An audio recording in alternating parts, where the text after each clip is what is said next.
Download aplikasi Bekal Islam dan kunjungi web bekalislam.com. Alhamdulillahi ala ihsani wa syukru lahu ala taufiqihi wa amtinani wa asyhadu an la ilaha illallah wahdahu la syarika lahu ta'ziman li sya'ni wa asyhadu anna Muhammadan abduhu wa rasuluhu da'ila ridwanih. Allahumma salli alaihi wa ala alihi wa ashabihi wa ikhwanih. Hadirin hadirat yang dirahmati oleh Allah Subhanahu wa taala, kita melanjutkan bahasan kita tentang As-Sirah An-Nabawiyah. Pada pertemuan lalu kita telah menjelaskan tentang bagaimana Raja Najasyi radhiyallahu anhu yang begitu baik membela kaum muslimin di negeri Habasyah yang dipimpin oleh Ja'far bin Abi Thalib radhiyallahu taala anhu. Dan kegagalan orang-orang Quraisy yang ingin memprovokasi Raja Najasyi agar memulangkan para sahabat kembali ke kota Mekah. Kegagalan demi kegagalan menimpa orang-orang Quraisy yang hendak menghentikan dakwah Nabi sallallahu alaihi wasallam. Berbagai metode, berbagai uslub telah mereka tempuh untuk menghalangi dakwah Nabi SAW dengan mengganggu fisik, dengan mengganggu mental para sahabat. Ya. Kemudian juga mereka berusaha untuk merayu Abu Thalib. Ya, akan tapi semuanya gagal. Bahkan kaum muslimin semakin bertambah dan semakin bertambah. Mereka melihat mulailah Islam tersebar di kabilah-kabilah. Kemudian mereka dikejutkan dengan Hamzah yang masuk Islam, paman Nabi SAW. Kemudian mereka dikejutkan pula dengan Umar bin Khattab yang masuk Islam. Oleh karenanya mereka akhirnya berkumpul dan bermusyawarah. Akhirnya mereka membuat makar, yaitu mereka hendak memboikot Nabi SAW dan mengisolasi Nabi SAW. Ya, mereka membuat kesepakatan. Kemudian mereka menulis kesepakatan tersebut di suatu kertas di mana mereka akan memboikot Bani Hashim dan Bani Abdul Muttalib. Ya, Bani Hashim itu. Kita ulangi, kita ingatkan kembali. Nabi SAW namanya Muhammad bin Abdullah bin Abdul Muttalib bin Hashim bin Abdi Manaf bin Qusay bin Kilab dan seterusnya. Jadi semuanya Bani Hashim itu adalah Ahlul Bait. Semua Bani Hashim adalah Ahlul Bait. Ahlul Bait tidak terbatas kepada keturunan Nabi SAW saja, tetapi seluruh Bani Hashim adalah Ahlul Bait. Oleh karenanya terkadang kita dapati Ahlul Bait dari jalur cucu-cucu Nabi SAW, dan kita dapati juga Ahlul Bait dari jalur keturunan Al-Abbas bin Abdul Muttalib, paman Nabi SAW. Maka mereka sepakat, orang-orang Quraisy selain dari Bani Hashim dan Bani Abdul Muttalib, mereka bersepakat untuk memboikot Bani Hashim dan Bani Abdul Muttalib. Yaitu kesepakatan tersebut yaitu tidak boleh menikahkan dari seorang pun dari Bani Hashim dan Abdul Muttalib. Dan juga kalau mereka ada yang melamar maka tidak boleh diterima lamarannya. Kemudian tidak boleh berjualan sesuatu pun kepada Bani Hashim dan kepada Bani Abdul Muttalib. Demikian juga ya, tidak boleh membeli sesuatu pun dari Bani Hashim dan Bani Abdul Muttalib. Ya, kemudian tidak boleh duduk-duduk bersama mereka. Tidak boleh bercampur dengan mereka. Tidak boleh mengucapkan salam kepada mereka, ya. Dengan syarat ini semua akan digagalkan jika mereka menyerahkan Rasulullah sallallahu alaihi wasallam. Demikian pemboikotan yang mereka lakukan karena mereka sudah gagal dalam segala metode yang mereka tempuh. Akhirnya mereka berkumpul dan mereka sepakat, mereka tulis suatu lembaran, kemudian mereka tempelkan atau mereka gantung lembaran kesepakatan mereka tersebut, ya, yang tertera mereka letakkan dalam Ka'bah, ya, mereka gantungkan dalam Ka'bah. Ya. Disebutkan penulis yang menulis perjanjian tersebut namanya Mansur bin Ikrimah, ya, bin Amir bin Hashim bin Abdi Manaf dari Bani Abdiddar, ya. Kemudian disebutkan juga dalam sebagian riwayat, ya, bahwasanya orang ini akhirnya lumpuh kedua atau lumpuh tangannya karena didoakan oleh Nabi sallallahu alaihi wasallam.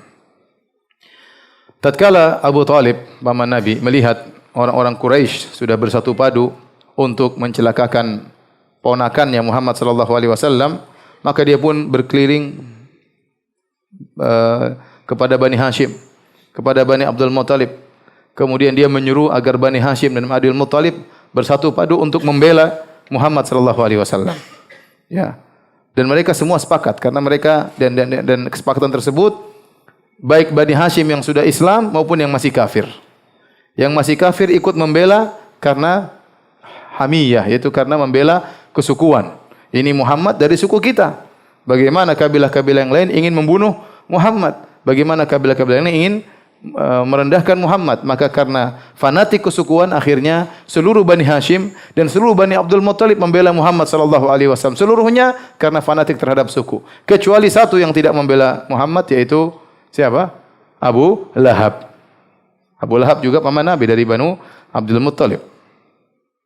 Kemudian akhirnya mereka semua berkumpul dan mereka tinggal di suatu tempat namanya Syi'ib Abi Talib. Syi'ib Abi Talib. Syi'ib itu suatu tempat seperti suatu jalan di antara dua bukit atau dua gunung yang dijadikan tempat tinggal. Akhirnya mereka berkumpul di situ dan mereka tinggal di situ. Dan disebutkan Abu Talib sangat khawatir dengan ponakannya Muhammad sallallahu alaihi wasallam. Kalau sudah tiba malam hari, maka dia minta agar Muhammad tidur di samping dia atau dekat dengan dia. Dia khawatir kalau ada serangan tiba-tiba malam hari kepada ponakannya Muhammad sallallahu alaihi wasallam. Demikian juga terkadang kalau sudah tiba malam hari, maka Abu Talib menyuruh Nabi sallallahu alaihi wasallam tidur di salah satu tempat tidur dari saudara-saudaranya. Adapun saudara yang tersebut tidur di tempat tidurnya Rasulullah sallallahu alaihi wasallam, menjaga-jaga jangan sampai ada serangan di malam hari. Mulailah berjalan pemboikotan dan ini sangat berpengaruh bagi Bani Hashim ya. Mereka menghadapi kesulitan yang sangat berat ya, kesulitan yang sangat berat. Dan ini berlangsung selama 3 tahun ya. Sehingga akhirnya tidak ada makanan yang sampai kepada mereka. Ada orang datang jualan ya, tidak bisa mereka beli dari orang-orang tersebut. Kenapa? Dihalangi oleh orang-orang Quraisy. Bahkan ada pedagang yang datang dari luar ingin berjualan kepada Bani Hashim dan Bani Abdul Muttalib, maka datang Abu Lahab. Abu Lahab berkata, "Qalu ala ashabi Muhammadin la yudriku ma'akum syai'an wa ana adfa' lakum adha'afan mudha'afah." Kata Abu Lahab kepada para pedagang, naikkan harga barang kalian kepada pengikut Muhammad. Naikkan barang kalian supaya mereka tidak bisa beli sesuatu pun dari kalian. Nanti kalau mereka tidak beli, saya yang beli.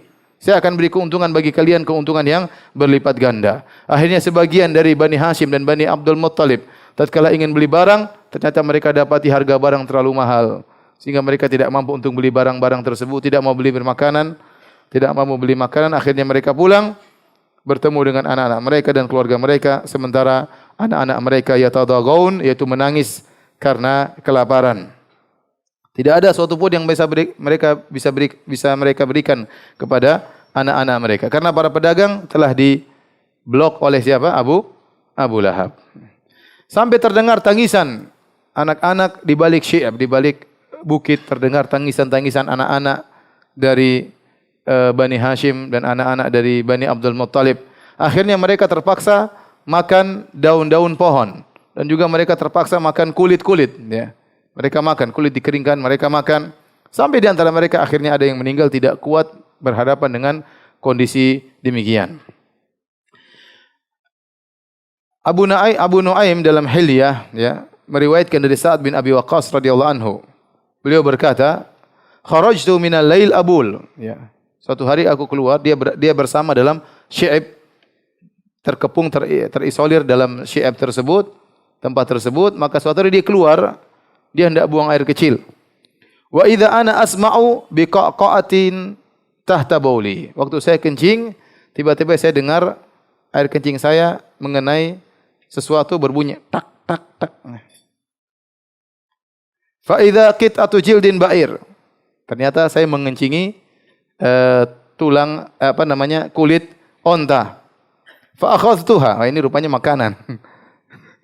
Faghasaltuha, aku ambil lalu aku cuci ya, kulit tersebut. Tsumma akhraqtuha, kemudian aku bakar kulit tersebut. Setelah kering, tsumma radadtuha, kemudian aku hancurkan. Kemudian wa safaftuha bil ma, kemudian saya campur dengan air. Wa syaribtu 'alaiha minal ma faqawitu biha thalathan. Saya campur dengan air, yang penting air ada rasa kuah kulit yang sudah kering dan saya bisa bertahan sampai 3 hari. Ini gambaran bagaimana sulitnya mendapatkan makanan selama 3 tahun tersebut. Sampai kulit yang bekas terkena air kencing harus dia ambil karena tidak ada lagi makanan.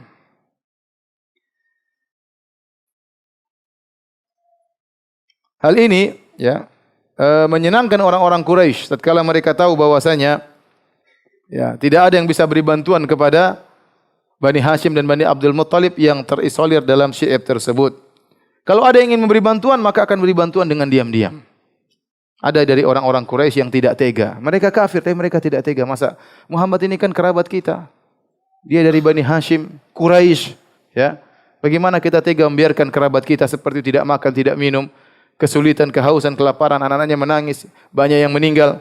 Akhirnya di antara mereka ada yang memberi bantuan secara diam-diam. Di antara orang-orang kafir yang memberikan bantuan secara diam-diam adalah Hakim bin Hizam. Hakim bin Hizam radhiyallahu anhu waktu itu masih kafir. Hakim bin Hizam adalah ponakannya Khadijah. Ponakannya Khadijah radhiyallahu taala anha, ya. Maka di antara juga yang memberi bantuan secara diam-diam adalah Hisham bin Amr al-Amiri. Hisham bin Amr al-Amiri. Dan dia sangat menyambung silaturahmi dengan Bani Hashim. Maka dia datang malam-malam dengan membawa onta. Onta tersebut ditaruh makanan di atasnya, dipikulkan makanan.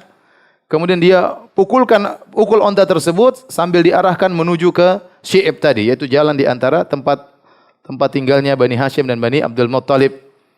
Ya, kemudian dia biarkan ontanya sampai ke sana agar makanan sampai kepada Bani Hashim dan Bani Abdul Muttalib dan Nabi sallallahu alaihi wasallam yang sedang terkepung di tempat tersebut. Suatu hari Hakim bin Hizam, ya, ponakannya Khadijah, ingin beri bantuan kepada Bani Hashim dan Bani Abdul Muttalib. Maka dia pun bawa gandum, kemudian dia menyuruh seorang budaknya untuk memikul gandum tersebut untuk diserahkan kepada bibinya Khadijah radhiyallahu taala anha, Khadijah binti Khuwailid, istri Nabi, karena Khadijah ikut terkepung juga di situ. Ya. Kemudian tatkala dia berjalan bersama budaknya tersebut sambil mikul gandum, tiba-tiba ketahuan oleh Abu Jahal. Abu Jahal kemudian menegurnya. Berkata, "Atadhhabu bi ta'am ila Bani Hashim?" Wahai Hakim bin Hizam, kau ingin mengirim makanan kepada Bani Hashim?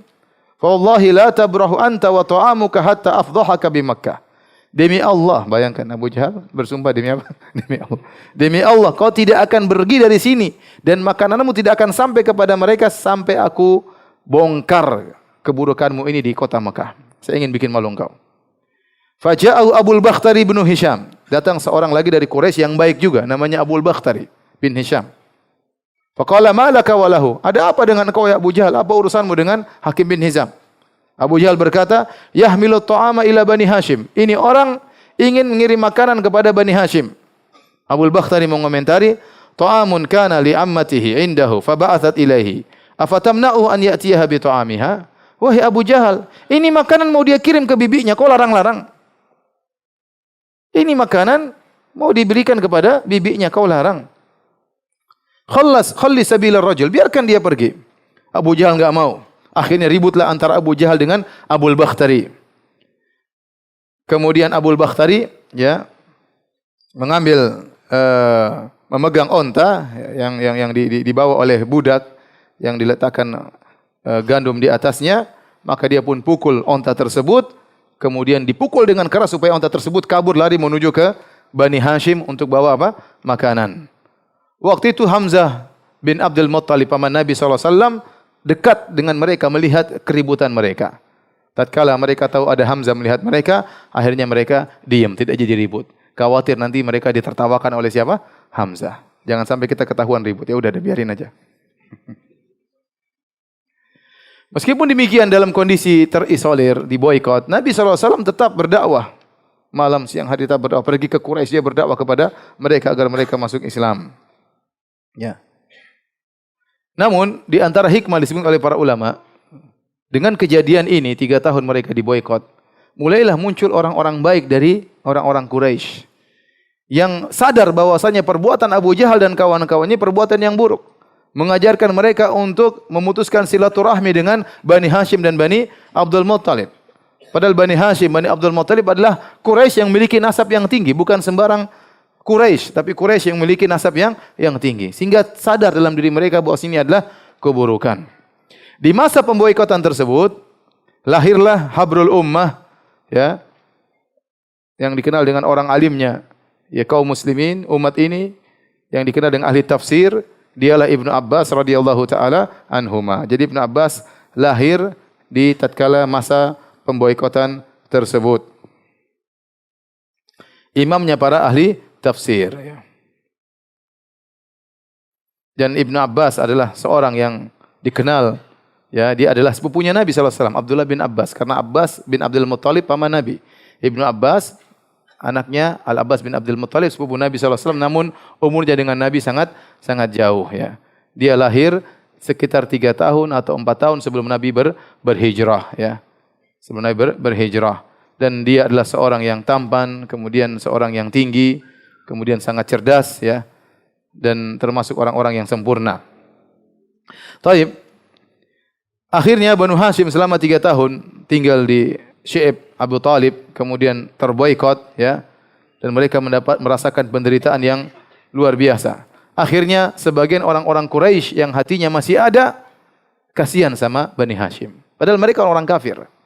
Dan mereka tahu ini tidak baik seperti ini, ya. Hati mereka masih ada dan mereka tahu ini perbuatan yang buruk. Akhirnya mereka mulai berpikir bagaimana agar pemboikotan ini, pemutusan silaturahmi ini bisa selesai, bisa berhenti. Yang paling depan dalam hal ini adalah Hisham bin Amr. Hisham bin Amr yang tadi mengirimkan makanan malam-malam kepada Bani Hashim. Ya. Dia memiliki kekerabatan dengan Bani Hashim. Dan dia adalah orang yang mulia di kaumnya. Dan dia telah berusaha untuk membantu Bani Hashim tatkala di hari-hari mereka diboikot. Maka dia berpikir bagaimana agar perkara ini bisa selesai. Maka berjalanlah dia, Hisham bin Amr al-Amiri, dia berjalan menuju seorang bernama Zuhair bin Abi Umayyah al-Makhzumi. Zuhair bin Abi Umayyah al-Makhzumi dari kabilahnya Abu Jahal, karena Abu Jahal dari Banu Makhzum. Zuhair bin Abi Umayyah. Tetapi ibunya adalah Atikah, bibinya Rasulullah sallallahu alaihi wasallam. Atikah bintu Abdul Muttalib. Jadi tantenya Nabi siapa? Atikah, ya. Jadi punya kekerabatan dekat dengan Nabi. Berarti dia sepupunya siapa? Nabi sallallahu alaihi wasallam. Maka Hisham menegur Zuhair, "Ya Zuhair, aqad radita an ta'kula at-ta'am wa talbasu ath-thiyab wa tankiha an-nisa wa akhwaluka haitsu qad alimta la yuba'un wa la yubta' minhum wa la yankihun wa la yunka ilaihim." Apakah kau senang wahai Zuhair? Engkau makan makanan, engkau pakai pakaian, engkau menikahi para wanita, sementara paman-pamanmu, om-ommu dari Bani Hashim, kondisi mereka sebagaimana kau ketahui. Mereka tidak bisa beli barang, mereka tidak bisa menjual barang, mereka tidak bisa menikah dan mereka tidak bisa menikahkan.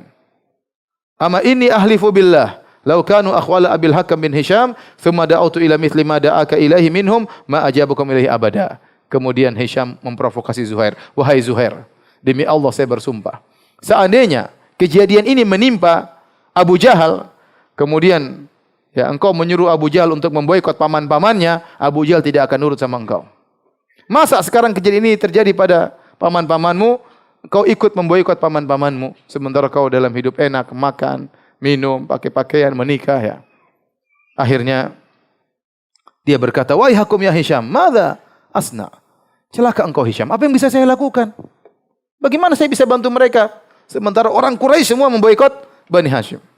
Inna ma'ana rajulun wahid, saya cuma satu orang, gimana saya bisa bantu mereka? Wallahi law kana ma'i rajulun akhar lakumtu fi naqdhiha hatta anqudhaha. Kalau ada teman satu saja temani saya akan batalkan perjanjian tersebut. Kemudian Hisham berkata, "Waqad wajadtu rajulan." Sungguh kau telah dapat temanmu. Siapa? Saya. Kita berdua. Kata Zuhair, "Ibghina rajulan thalithan." Belum. Cari yang orang ketiga. Cari orang ketiga. Maka akhirnya ya Hisham pergi menuju Mut'im bin Adi, orang yang baik juga. Maka dia berkata, "Wahai Mut'im, apakah kau senang? Dua suku, Bani Hashim, Bani Abdul Muttalib binasa. Dari Bani Abdul Manaf binasa. Sementara engkau melihat tersebut, kau menyaksikannya dan kau setuju dengan kebinasaan mereka." Ya. Kemudian sama dia berkata, "Wahai Haka, famadza asna?" Celaka engkau, apa yang bisa aku lakukan? Inna ma'ana rajulun wahid, saya cuma sendiri. Kemudian kata Hisham, "Qad wajadtu tsaniyan." Kau sudah mendapati orang kedua. Siapa? Saya, orang kedua. Ibghina tsalitsan, cari orang ketiga. Ada orang ketiga. Siapa? Zuhair bin Abi Umayyah. Kita bertiga. Kata dia, ibghina rabi'an. Cari orang keempat. Berangkatlah Hisham. Hisham ni yang otaknya dia, Hisham bin Amr al-Amiri. Maka dia berjalan menuju Abul Bakhtari bin Hisham. Maka dia berkata sebagaimana yang dia katakan kepada kedua orang sebelumnya.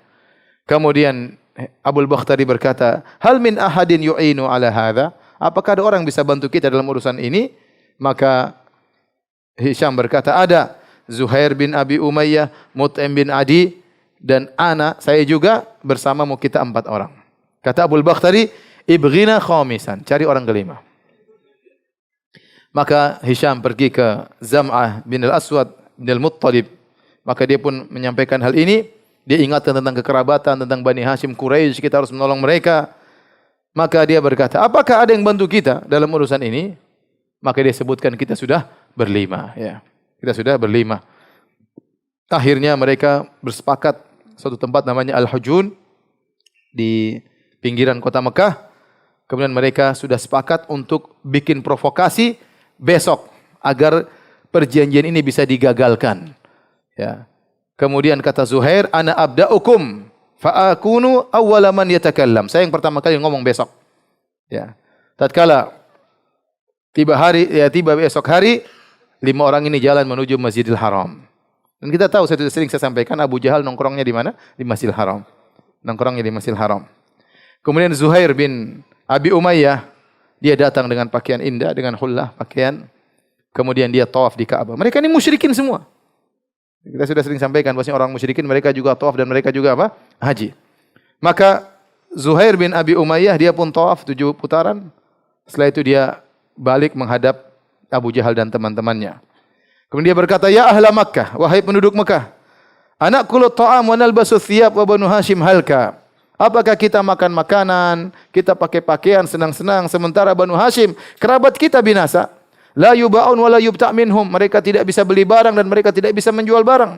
Wallahi la aqudu hatta tushaqqa hadhihi sahifatul qati'atul zalimah. Aku tidak akan duduk sampai kertas kesepakatan itu yang zalim, yang pemutus silaturahmi dirobek. Abu Jahal komentar langsung. Dan dia berada di ujung masjid, dia berkata, kadzabta wallahi la tushaq. Demi Allah, kau berdusta. Ya, Masya Allah, dia bilang apa? Demi Allah. Itu perjanjian tidak akan dirobek. Mereka sudah rencana dari awal. Pokoknya satu ngomong. Abu Jahal mau diserang, ya, dadakan. Waktu Abu Jahal komentar, maka Zam'ah bin Aswad, orang kelima, dari 5 orang tersebut, komentar, anta wallahi akdzab. Engkau lebih pendusta ya Abu Jahal. Ma radina kitabaha haitsu kutibat. Kami sesungguhnya tidak ridha dengan tulisan tersebut, dengan perjanjian tersebut. Zam'ah komentar, Abul Bakhtari komentar. Sadaka Zam'ah, Zam'ah benar. Kami tidak ridha dengan tulisan tersebut. Mut'im bin Adi komentar lagi. Benar, kalian berdua benar. Yang dusta yang mengingkari hal ini. Ya. Kemudian ya Hisham bin Amr kemudian komentar juga. Abu Jahal pintar. Dia berkata, hadza amrun qudhiya bil lail tushuwiru fihi fi ghairi hadzal makan. Ini sudah direncanakan ini. Tadi malam mereka sudah musyawarah, ini rencana sebenarnya Abu Jahal. Abu Jahal orangnya apa? Cerdas, goblok ya. Taib. Kemudian Rasulullah SAW menyampaikan kepada pamannya Abu Talib. Allah telah memberikan kabar gaib kepada Nabi SAW bahwasanya Allah telah mengirim al-aradah, yaitu rayap, ke dalam Ka'bah, kemudian memakan perjanjian tersebut, dimakan oleh rayap. Semuanya robek kecuali tersisa kalimat-kalimat Allah Subhanahu wa taala. Bismillah misalnya, yang lainnya dimakan oleh rayap. Kemudian ya Abu Talib berkata, ya na'am, ya ma kadzabtani, kau tidak pernah berdusta kepadaku wahai Muhammad. Maka berangkatlah Abu Talib dengan sekelompok jamaah dari Bani Abdul Muttalib sampai mereka datang ke Masjidil Haram. Kemudian mereka melihat orang-orang Quraisy, dan orang Quraisy menyangka mereka sudah sangat kepayahan sehingga keluar dari tempat mereka, syi'ab mereka untuk menyerahkan Muhammad sallallahu alaihi wasallam. Namun persangkaan mereka salah. Abu Talib berbicara, ya. Wahai kaum Quraisy, telah terjadi perkara antara kami dengan kalian. Datangkanlah kertas perjanjian kalian tersebut yang di situ ada kesepakatan kalian. Ya, bisa jadi semoga ada kesepakatan antara kita dengan kalian. Kemudian Abu Talib berkata, sungguhnya aku mendatangi kalian, ya, aku akan menyampaikan satu perkara yang di situ ada keadilan antara aku dengan kalian. Sungguhnya ponakanku Muhammad telah mengabarkan kepadaku, walam yakdzibni qat, dan dia tidak pernah berdusta kepadaku. Dia telah mengabarkan kepadaku bahwasanya Allah telah mengirim rayap untuk memakan kertas perjanjian tersebut. Maka dimakanlah kertas seluruhnya kecuali tulisan Bismikallahumma. Ya. Kemudian Abu Talib berkata, kalau benar apa yang diucapkan oleh Muhammad, ya, Fallahi la nuslimu hatta namuta an akhirina. Kalau benar yang dikatakan Muhammad ternyata kertas tersebut sudah dimakan oleh rayap, demi Allah, kami tidak akan menyerahkan Muhammad sampai kami semuanya tewas. Wa in kana alladhi yaqulu batilan dafa'na ilaikum sahibana. Kalau ternyata Muhammad bohong, kami akan serahkan Muhammad kepada kalian. Akhirnya orang-orang Quraisy berkata, qad ansaftana radina billadhi taqul. Engkau benar, ini perkataan yang adil. Ya, kami ridha, kami suka dengan perkataan ini. Maka mereka pun masuk ke Ka'bah, mereka buka perjanjian tersebut, ternyata mereka mendapati ternyata kertas tersebut sudah robek, ya, sebagaimana yang dikabarkan oleh Nabi SAW, kecuali tulisan apa? Bismikallahumma. Ya. Akhirnya Abu Talib pergi menuju Ka'bah dengan orang-orang teman-temannya, kemudian mereka berdoa kepada Allah Subhanahu wa taala. Mereka berkata, Allahumma ansurna ala man zalamana. Ya Allah, tolonglah kami terhadap orang-orang yang telah menzalimi kami, wa qata arhamana, yang telah memutuskan silaturahmi kepada kami. Kemudian dia pun pulang bersama teman-temannya menuju tempat tinggal mereka, itu di Syi'ab Abi Talib.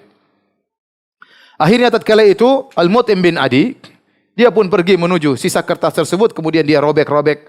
Kemudian dia berjalan menuju ke bersama orang-orang Quraisy yang bersama dia. Kemudian dia bawa pedang dan bawa senjata, kemudian dia pergi menuju kepada Syi'ab Abi Talib. Kemudian dia suruh Bani Hashim agar keluar dari tempat tinggal mereka agar kembali seperti sedia kala.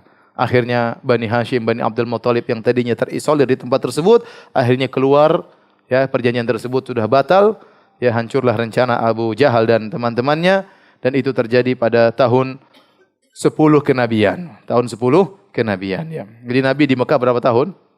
13 tahun. Sekitar 3 tahun sebelum hijrah. Jadi makanya masih dikatakan tahun ke-5 kenabian, tahun ke-7 kenabian, tahun ke-10 kenabian. Nanti kalau sudah pindah ke kota Madinah baru tahun pertama Hijriah, tahun kedua Hijriah, begitu ya.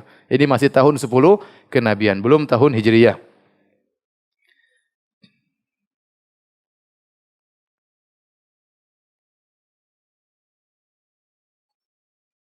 Taib, hadirin dan hadirat yang dirahmati oleh Subhanahu wa taala. Setelah itu tidak lama terjadi kejadian yang sangat menyedihkan Nabi sallallahu alaihi wasallam, yaitu wafatnya pamannya Nabi sallallahu alaihi wasallam, yaitu Abu Talib. Abu Talib meninggal dunia. Dan wafatnya Abu Talib sebagaimana tadi kita isyaratkan, yaitu tidak lama setelah mereka keluar dari tempat yang mereka diboykot, yaitu di akhir dari tahun 10 kenabian. Sekitar 3 tahun sebelum hijrah. Tatkala beliau meninggal, umur beliau 87 tahun. Abu Talib umurnya 87 tahun. Tatkala Abu Talib akan meninggal dunia, maka Nabi datang menjenguk pamannya Abu Talib. Ya. Ternyata sudah ada yang menjenguk Abu Talib sebelum Nabi SAW, yaitu Abu Jahal dan Abdullah bin Abi Umayyah. Fi nafarin min Quraisy, dan beberapa orang Quraisy. Mereka ternyata sudah lebih dahulu menjenguk Abu Talib. Akhirnya Nabi SAW mendakwai pamannya. Siapa tahu di ujung kehidupannya dia masuk Islam. Maka Nabi berkata, ya ammi, qul la ilaha illallah kalimatan uhajju laka biha indallah. Wahai pamanku, ucapkan la ilaha illallah, suatu kalimat yang aku akan bela engkau di sisi Allah Subhanahu wa taala. Dalam riwayat yang lain kata Nabi SAW, qul la ilaha illallah asyhadu laka biha yaumal qiyamah. Ya pamanku, ucapkanlah kalimat la ilaha illallah, aku akan bersaksi untukmu pada hari kiamat kelak.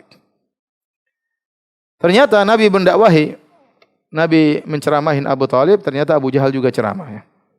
Abu Jahal berkata, atarghabu an millati Abdul Muttalib? wahai Abu Talib, kau benci dengan agama bapakmu. Subhanallah, Abu Talib mengerti ya, bahwasanya hujah yang paling kuat agar menjadikan Abu Talib bertahan dalam kesyirikan adalah apa? Ta'assub fanatik kepada ya tradisi. Seakan-akan Abu Jahal berkata, wahai Abu Talib, kalau kau ikut agama Muhammad, berarti kau telah meninggalkan agama nenek moyangmu. Kau telah benci kepada agama bapakmu. Jadi benar-benar Abu Talib memilih perkataan yang benar-benar provokatif. Dia berkata, dia tidak mengatakan, apakah kau tinggalkan agama bapakmu? Tidak. Dia mengatakan, apakah kau benci dengan agama bapakmu? Subhanallah. Lihat, Abu Jahal pintar atau tidak? Pintar goblok. Lihat, dia tidak mengatakan, apakah kau keluar dari agama bapakmu? Ini masih ringan. Tapi dia memilih kata yang sangat provokatif. Dia berkata, atarghabu an millati Abdul Muttalib? Apakah kau benci dengan agama bapakmu? Seakan-akan konsekuensi dari kalau kau ikut agama Muhammad berarti kau benci dengan agama bapakmu, dan berat bagi Abu Talib. Namun Nabi tidak putus asa. Nabi ulangi lagi. Ya ammi, qul la ilaha illallah kalimatan wahajulaka bi indallah. Wahai pamanku, ucapkanlah la ilaha illallah, kalimat yang aku akan bela engkau di sisi Allah. Aku akan bersaksi, asyhadu laka yaumal qiyamah. Aku akan bersaksi membelamu pada hari kiamat kelak. Dalam riwayat yang lain dalam Sahih Muslim, ya, Abu Talib berkata, laula an tu'ayyirani Quraisy yaqulun inna ma hamalahu ala dzalika jaza' la aqrartu biha ainak. Abu Talib berkata, wahai Muhammad, wahai ponakanku, kalau tidak aku khawatir orang-orang Quraisy akan mengejekku, mengatakan bahwasanya ya, Abu Talib itu masuk Islam karena takut, karena apa ya? Tentu aku akan membahagiakan engkau. Tapi dia tidak mau mengucapkan apa? La ilaha illallah. Maka turunlah firman Allah Subhanahu wa taala, innaka la tahdi man ahbabta walakinallaha yahdi man yasha. Sungguhnya engkau Muhammad tidak bisa beri hidayah kepada orang yang kau cintai, tetapi Allah memberi hidayah kepada yang Dia kehendaki. Kemudian Abu Talib pun meninggal dunia. Fa aba an yaqula la ilaha illallah. Dia enggan mengucapkan apa? La ilaha illallah. Di sini antum tahu wahai hadirin hadirat, bahwasanya hidayah itu sangat mahal. Hidayah itu sangat bernilai. Bayangkan Abu Talib yang begitu sayang kepada Nabi, dan Nabi sangat sayang kepada Abu Talib. Sampai Allah mengatakan, innaka la tahdi man ahbabta. Kau tidak bisa beri petunjuk kepada orang yang kau cintai. Maka ini jelas bagaimana kadar kecintaan Nabi kepada Abu Talib. Namun meskipun itu orang yang sangat dia cintai, ternyata Nabi tidak bisa beri hidayah kepada Abu Talib. Sebagaimana Nabi-Nabi sebelumnya. Bagaimana Ibrahim alaihissalam begitu sayang kepada bapaknya, Azar. Ternyata bapaknya tidak bisa dapat hidayah. Padahal Nabi Ibrahim begitu lembut, ya, menegur bapaknya. Ya abati, wahai ayahanda, wahai ayahanda. Namun ayahanda tidak mau beriman. Lihatlah bagaimana Nabi Nuh alaihissalam. Begitu sayang kepada anaknya, begitu sayang kepada istrinya. Ternyata mereka tidak bisa dapat hidayah. Nabi Lut alaihissalam begitu sayang kepada istrinya, ternyata tidak dapat hidayah. Sebaliknya, ya, sebaliknya istri Fir'aun, suaminya lebih hebat daripada Abu Jahal. Suaminya Fir'aun, ya, orang paling bejat di alam semesta, begitu bengis, begitu bejat, begitu kufur, ngaku sebagai Tuhan, ternyata istrinya dapat apa? Hidayah. Hidayah urusan siapa? Allah. Kita hanya bisa berdoa, tapi keputusan di tangan Allah Subhanahu wa taala. Ya. Jadi antum ini ya bersyukur kepada Allah. Lahir-lahir tahu-tahu sudah Islam. Alhamdulillah, ya. Sudah, ya. Bersyukur, banyak bersyukur kepada Allah. Lihatlah Abu Talib yang begitu dicintai oleh Nabi, ternyata Nabi tidak bisa beri hidayah kepadanya dengan usaha yang luar biasa. Padahal dia begitu cinta juga kepada Nabi, begitu membela Nabi SAW, rela mati demi ponakannya Muhammad. Tetapi dia takut dicela oleh kaumnya. Dan dalam syairnya dia berkata, ya, walaqad alimtu bi anna dina Muhammadin min khairi adyanil bariyati dinan, walaula al-malamatu wa hidharu masabbatin lawajadtani samhan bidzaka mubina. Sungguh aku tahu bahwasanya agama terbaik yang ada di antara manusia adalah agama ponakanku Muhammad. Kalau bukan karena aku takut dicela, dicerca, engkau akan dapati aku akan masuk dalam agama tersebut. Namun dia takut dicerca, takut dituduh benci kepada agama bapaknya, akhirnya dia meninggal dalam kondisi musyrik. Itulah kesudahan dari Abu Talib. Maka Allah turunkan firman-Nya, innaka la tahdi man ahbabta, walakinnallaha yahdi man yasha. sungguhnya engkau tidak bisa beri petunjuk kepada orang yang kau cintai wahai Muhammad, akan tapi Allah beri petunjuk kepada yang Allah kehendaki. Nabi SAW waktu tahu pamannya meninggal dalam kondisi musyrik, Nabi masih bisa berharap menolong pamannya. Maka dia berkata, "Wallahi la astaghfiranna laka ma lam unha anhu." Demi Allah, aku akan mohon ampunan bagimu wahai pamanku selama aku tidak dilarang. Ternyata Allah turunkan ayatnya melarang hal tersebut. Ya, makana lin nabi walladzina amanu ayastaghfirul musyrikin walau kanu uli qurba min ba'di ma tabayyana lahum annahum ashabul jahim. Allah turunkan firman-Nya, tidak pantas bagi seorang nabi dan tidak pantas bagi orang-orang beriman untuk mohon ampunan bagi orang-orang musyrikin meskipun mereka adalah karib kerabat, setelah jelas bahwasanya mereka adalah penghuni neraka jahanam. Oleh karenanya hukum berlaku dalam Islam, tidak boleh kita mendoakan orang kafir dengan ampunan, dengan rahmat setelah mereka meninggal dunia. Tidak boleh, hukumnya haram. Ya. Tahu-tahu misalnya ada orang musyrik, saudara kita meninggal, kita bilang semoga Allah ampuni dia. Tidak boleh. Semoga Allah merahmatinya. Tidak boleh. Kalau dia masih hidup, kita bisa doakan, ya Allah berilah petunjuk kepadanya. Kalau sudah meninggal, sudah selesai. Tidak boleh. Bahkan ada larangan. Nabi dilarang. Kalau boleh mendoakan orang musyrik, maka Nabi lebih utama mendoakan pamannya. Mungkin orang musyrik terbaik di dunia ini Abu Talib. Kalau saya boleh katakan orang musyrik terbaik di dunia ini Abu Talib. Bagaimana tidak baik? Dia rela mati membela Muhammad SAW. Dia punya peran besar dalam mengembangkan dakwah Islam di awal Islam. Perannya sangat besar. Tetapi qadarullah dia meninggal dalam kondisi musyrik. Makanya saya sangat sedih tatkala saya mendengar ada Baba Vatikan meninggal, ya. Kemudian ada seorang ulama besar terkenal di dunia ini kemudian berkata, semoga Allah merahmatinya karena keikhlasannya. Subhanallah. Benar ini. Kalau saya sebutkan namanya antum kaget, tapi orang terkenal, sangat top, punya buku banyak. Kemudian dia berkata, semoga Allah merahmati ya Paulus karena keikhlasannya dalam membuat orang menjadi syirik kepada Allah Subhanahu wa taala. Ayat sudah jelas dilarang, kemudian ya, enggak boleh. Baik. Waktu Abu Talib meninggal dunia, datanglah Ali bin Abi Talib datang kepada Nabi. Kata Ali bin Abi Talib dalam Sunan Abi Daud dengan sanad yang hasan, dia berkata, "Lamma mata Abu Talib." Ali yang bercerita, anaknya sendiri. Ali bin Abi Talib, dia cerita. Tatkala mati Abu Talib. Dia tidak bilang tatkala wafat bapakku, ya. Tatkala meninggal Abu Talib. Ataitu Rasulullah, aku pun mendatangi Rasulullah sallallahu alaihi wasallam. Fakultu, aku berkata kepada Nabi, "Inna ammaka Syekhud Dhal qad mat." Lihat perkataan Ali yang agak keras. Dia mengatakan, "Inna ammaka Syekhud Dhal." Wahai Rasulullah, sungguhnya pamanmu, seorang tua yang tersesat itu sudah meninggal. Ini dibilang tentang bapaknya. Dulu memang orang subhanallah sangat kuat sehingga pokoknya kalau musyrik sudah putus hubungan. Ya. Maka kata Nabi SAW, "Idhab fawari abak." Nabi dengan kata-kata lembut, "Pergilah engkau wahai Ali, kubur bapakmu." Nabi sayang kepada Abu Talib, cuma dia musyrik. Kata Ali, "Enggak, innahu mata kafiran." Dia meninggal kafir, saya tidak mau kuburin. Kata Nabi SAW, "Idhab fawari." Pergilah dan kuburkanlah dia. "Tsumma la tuhditsanna syai'an hatta ta'tiyani." Dan jangan bikin macam-macam. Kuburkan terus datang kepadaku. Kata Ali bin Abi Talib, "Fawaraituhu tsumma ji'tuhu." Ya. Maka aku pun datang menemui Nabi setelah menguburkannya.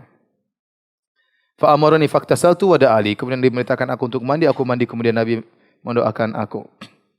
Tapi bagaimana nasib Abu Talib di akhirat? Apakah perjuangannya selama ini bermanfaat? Ya. Karena dia meninggal dalam kondisi musyrik, namun dia membela Islam luar biasa. Ya. Datang Al-Abbas bin Abdul Muttalib. Al-Abbas bin Abdul Muttalib paman Nabi. Paman Nabi berarti saudaranya Abu Talib. Abu Talib juga pamannya Nabi. Saya ulangi, waktu Nabi berdakwah, yang hidup, yang di antara yang masih hidup di antara paman Nabi 4 orang. Paman Nabi, bapaknya dan bapaknya Nabi 10 bersaudara. 10 bersaudara laki-laki. Perempuan ada 4 atau 5, saya lupa. Jadi anaknya Abdul Muttalib itu sekitar 14 atau 15. Sekitar gitu. Yang 10 laki-laki semua. 10 laki-laki. Namun paman-paman Nabi ini, tatkala Nabi berdakwah, tatkala diperintahkan untuk berdakwah, semuanya sudah meninggal kecuali tinggal 4 orang. Empat orang tersebut Abu Lahab, Abu Talib, Hamzah dan Al-Abbas. Ya. Dua orang meninggal dalam kondisi kafir. Abu Lahab meninggal dalam kondisi kafir, menyerang Nabi SAW. Abu Talib meninggal dalam kondisi kafir, membela Nabi SAW. Adapun Hamzah dan Al-Abbas masuk Islam. Ini semua paman Nabi. Tatkala di zaman-zaman kemudian, di hari-hari kemudian, Al-Abbas, paman Nabi, ingat tentang saudaranya Abu Talib. Maka dia datang kepada Nabi, dia berkata, "Ma aghnaita an ammika, fa wallahi kana yahutuka wa yaghdhabu laka." Wahai Rasulullah, apa yang kau bantu kepada pamanmu Abu Talib? Bukankah dia dahulu melindungimu? Bukankah dia dulu marah karena membelamu? Nabi mengatakan, saya punya jasa di akhirat bagi dia. Kata Nabi, huwa fi dahdahin min nar. Walaula ana lakana fi darkil asfali minan nar. Abu Talib di neraka jahanam berada di dahdah. Dahdah itu dalam bahasa Arab seperti kalau kita lewat ke sungai, airnya lagi surut. Airnya lagi surut sehingga kita melangkahkan kaki, ada percikan-percikan air, ada airnya tapi tidak sampai ke mata kaki. Itu namanya dalam bahasa Arab dahdah. Artinya apa? Pamanku Abu Talib terkena azab neraka jahanam tapi cuma di bagian bawah. Kalau bukan karena aku, kata Nabi SAW, tentu dia akan berada di neraka jahanam yang paling dasar. Tempatnya orang-orang musyrikin. Dan ini satu-satunya orang musyrik yang Allah beri pengecualian, dia mendapatkan keringanan dalam hukuman. Tapi tidak keluar dari neraka. Tetap diazab, tetapi diberi apa? Keringanan. Sebagai bentuk penghormatan kepada Nabi SAW. Syafaatnya kepada paman yang meninggal dalam kondisi musyrik, diazab dengan azab yang paling ringan. Dalam riwayat yang lain, ini hadis Al-Abbas bin Abdul Muttalib. Dalam hadis yang sahih Muslim, sahih Bukhari juga, dari Abu Sa'id Al-Khudri, annahu sami'a an-nabi sallallahu alaihi wasallam wa dzukira indahu ammuhu. Dzukira indahu ammuhu. Dia mendengar Nabi tatkala disebutkan tentang pamannya Abu Talib, maka Nabi berkomentar. Nabi berkata, la'allahu tanfa'uhu syafa'ati yaumal qiyamah. Semoga syafaatku bermanfaat baginya pada hari kiamat kelak. Fayuj'alu fi dhahdahi minan nar. Maka dia diletakkan di api yang ringan, yaitu cuma terkena alas atau terkena kakinya. Ya bulugu ka'baihi yaghli minhu dimaguhu. Api yang hanya sampai pada mata kakinya, namun otaknya mendidih. Kemudian juga hadis ini diriwayatkan dalam Sahih Muslim dari Ibnu Abbas. Ibnu Abbas berkata, ahwanu, dari Nabi SAW, bahwasanya Rasulullah SAW bersabda, ahwanu ahlin nar adzaban Abu Talib.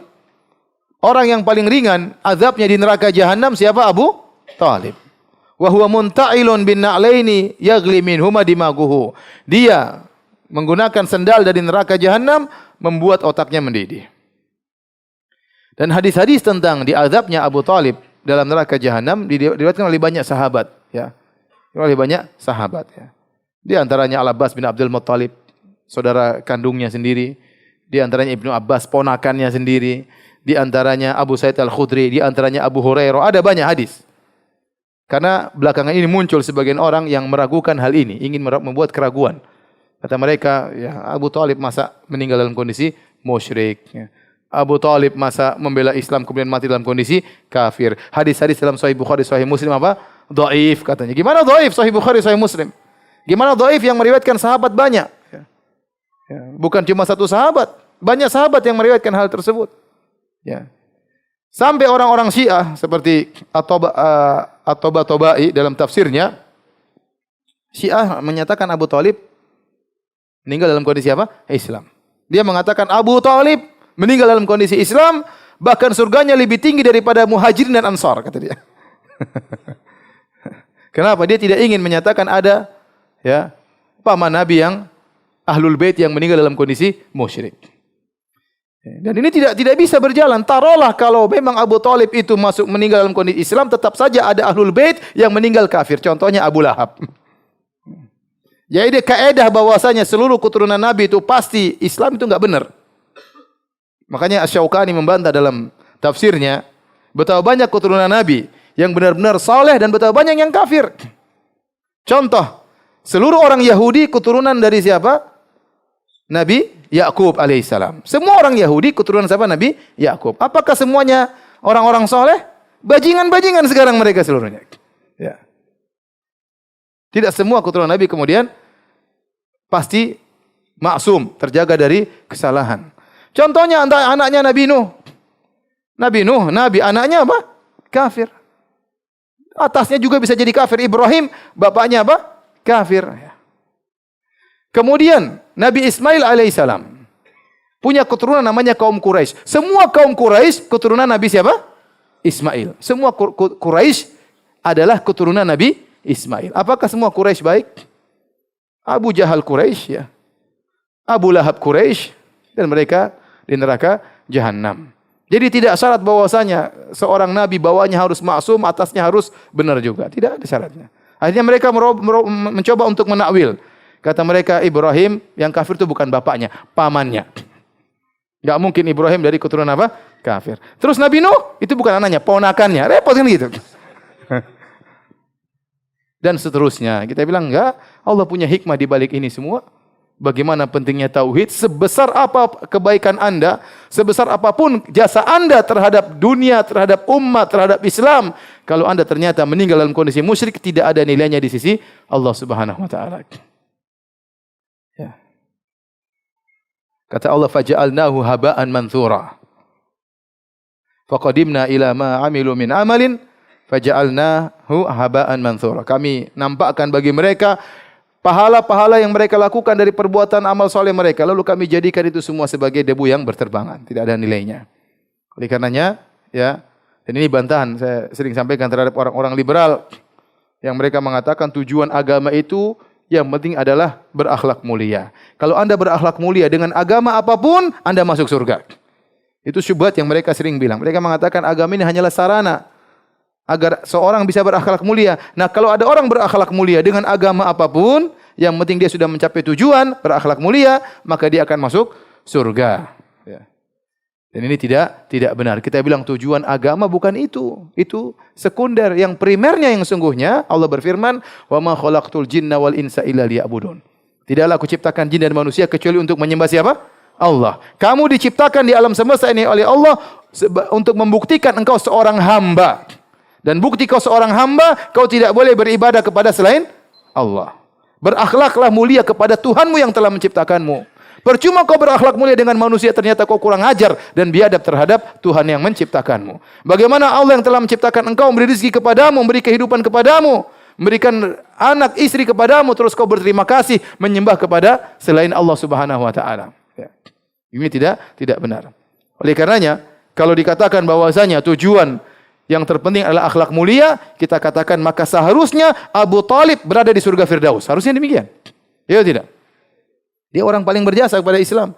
Lebih berjasa daripada ente semuanya. Daripada saya juga ya. Jasa kita terhadap Islam apa? Sedikit. Abu Talib jasanya luar biasa. Rela mati di saat-saat genting. Bayangkan, bela Nabi SAW luar biasa. Saya mengajak orang-orang kafir yang lainnya untuk membela Rasulullah SAW luar biasa. Tapi ternyata dia masuk neraka Jahannam. Kalau yang jadi tujuan hanya sekedar akhlak mulia, kita bilang kalau ada orang ateis baik, masuk surga atau tidak? Tanya sama orang liberal, ada orang ateis baik, ramah sama tetangga, suka beri bantuan kepada tetangga, tapi dia tidak percaya Tuhan. Kira-kira masuk surga atau tidak? Oh, dia saja tidak percaya surga, Tuhan saja tidak percaya, kita bilang dia masuk surga. Ya. Tentunya kita bilang tidak. Kalau ada PKE yang baik.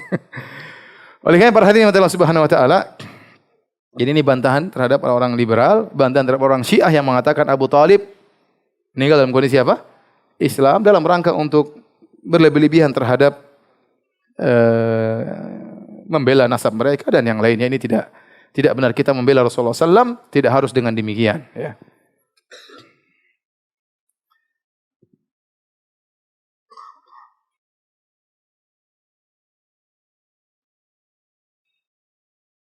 Baik, selanjutnya kita akan bahas tentang peristiwa berikut tentang wafatnya Khadijah radhiyallahu taala anha, tapi insyaallah kita waktunya sudah habis, kita lanjutkan pada pertemuan berikutnya insyaallah taala.